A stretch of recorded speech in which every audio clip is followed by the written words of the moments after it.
Hello friends, હું જ્યોતિ ગજ્જર સુરતથી. આજે હું તમારી સાથે સુરતી રીતથી બનાવેલા આલુ પરોઠાની રેસીપી શેર કરીશ. હવે તમે વિચાર કરશો કે સુરતી રીત એટલે એ કેવા આલુ પરોઠા. હું જ્યારે પણ આલુ પરોઠા બનાવું ત્યારે એના ફિલિંગમાં લીલું લસણ, લીલા કાંદા, કોથમીર અને ફ્રેશ પુદીનાના પાન ઝીણા કાપીને ઉમેરું. એટલે આ આલુ પરોઠા ખાવામાં એકદમ ટેસ્ટી ચટાકેદાર લાગે. અને હમણાં તો ઠંડીની મોસમ એટલે લીલું લસણ સિઝનમાં, માટે ઠંડીની મોસમમાં ગરમા ગરમ આવા આલુ પરોઠા ખાવાની મજા પડી જાય. ઘરમાં નાના મોટા બધાને જ પસંદ આવે એવા આ આલુ પરોઠા ઓછી મહેનતે ઓછા ટાઈમમાં બનાવી શકાય. તો ચાલો આજની આ મજેદાર રેસીપી શરૂ કરીએ. આલુ પરોઠાનું ફિલિંગ બનાવવા માટે 5 મીડિયમ સાઇઝના બટાકા બાફી લીધા. એની ઉપરની છાલ હટાવીને એને મીડિયમ કાણાવાળી ગ્રેટર વડે ખમણી લેશું.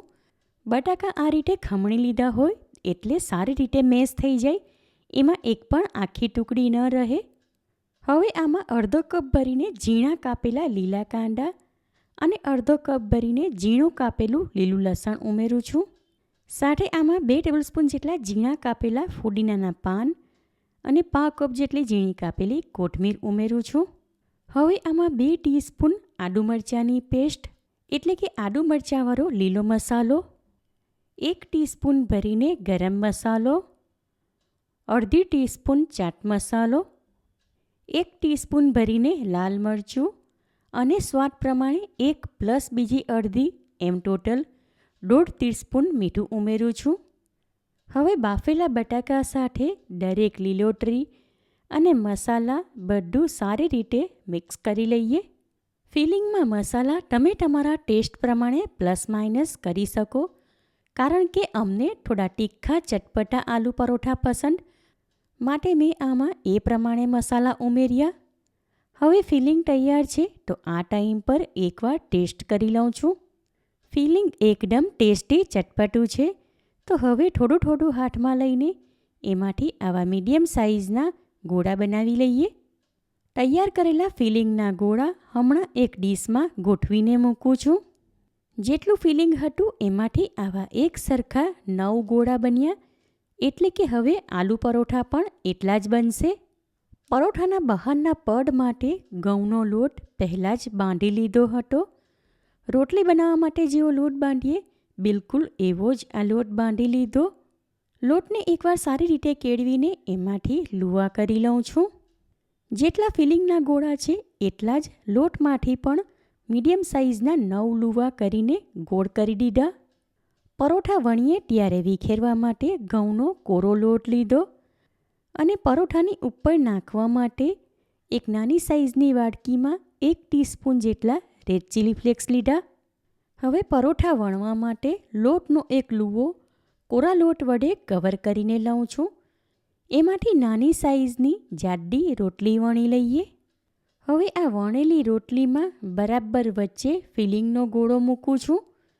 ત્યાર પછી રોટલીની કિનારીને દરેક સાઈડેથી ઉપર ઉઠાવીને વચ્ચે ભેગી કરું છું. ઉપર વધારાનો લોટ હોય એને ગોળ ગોળ ફેરવીને કાઢી લઈએ, એટલે ફરી આ પરોઠો વણીએ ત્યારે ત્યાંથી ખુલી ન જાય. હવે આ ગોળાને હલકે હાથે દબાવું છું એટલે ફિલિંગ એમાં સારી રીતે સેટ થઈ જાય. ત્યાર પછી એની ઉપર કોરો લોટ વિખેરીને આ પરોઠો વણી લઈએ. પરોઠો બંને સાઈડે પલટાવીને એની ઉપર વેલણ ફેરવીશું એટલે એનું પડ બંને સાઈડેથી એક સરખું થાય. પરોઠો વણી લીધો તો એની ઉપરની સાઈડે 1 થી 2 ચપટી જેટલા ચીલી ફ્લેક્સ નાખીને ફરી એની ઉપર હલકે હાથે વેલણ ફેરવી લઉં છું, એટલે ચીલી ફ્લેક્સ પરોઠા સાથે સારી રીતે ચીપકી જાય. હવે આ વણીને તૈયાર કરેલો પરાઠો હમણાં એક ડીશમાં કપડાની ઉપર રાખું છું અને આ જ પ્રમાણે બાકીના પરોઠા વણી લઈએ. 2 પરોઠા વણી લીધા તો એને શેકવા માટે એક નોનસ્ટિક તવી લઈને સ્ટવ ઉપર ગરમ કરવા મૂકી દીધી. તવી ગરમ થઈ ગઈ તો હવે એમાં તૈયાર કરેલો પરોઠો શેકવા મૂકું છું. પરોઠો નીચેની સાઈડથી હલકો અમસ્તો શેકાય ત્યાર પછી એને પલટાવી લેશું. હવે થોડી સેકન્ડ પછી એની ઉપર 1 ટીસ્પૂન જેટલું તેલ નાખીને સરખી રીતે ફેલાવી દઉં છું. પરોઠાની એક સાઈડે આવી ગોલ્ડન છાંટ આવી ગઈ અને એ ફુગ્ગાની જેમ ફૂલવા લાગ્યો, તમે જોઈ શકો છો. હવે બીજી સાઈડ પણ આવી ગોલ્ડન છાંટ આવે ત્યાં સુધી એને શેકી લઈશું. આ ટ્રીક સાથે પરોઠા ભરીને વણવામાં આવે તો એ બિલકુલ ન ફાટે. હવે આ પરોઠાની બીજી સાઈડ પણ ગોલ્ડન છાંટ આવી ગઈ એટલે કે એ શેકાઈ ગયો, માટે એને તવીમાંથી લઈને એક ડીશમાં રાખું છું.